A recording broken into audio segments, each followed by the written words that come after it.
Robin, good luck lang ang message kay Aljur.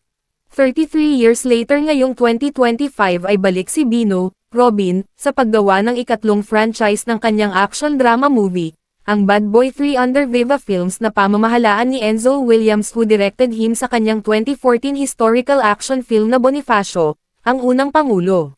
As to his personal comment sa kanyang dating son-in-law, ang aktor na si Aljur Abrenica na may 3 ng anak sa kinakasama nitong aktres na si AJ Raval, simpleng good luck, lamang ang tinura ng actor-politician. Tanong namin to sa'yo, I'm sure aware ka rin naman, sa iyong son-in-law pa rin naman, ano? Hindi pa naman sila si Aljur. Oo.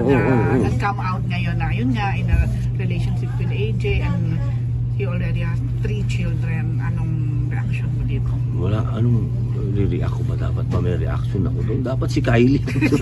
Pero bilang ikaw ay ama, of course, ni Kylie at naging...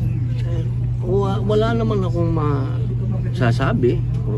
Kundi good luck sa lahat. Maganda, maayos sila. Diba? Hindi sila nag-aaway.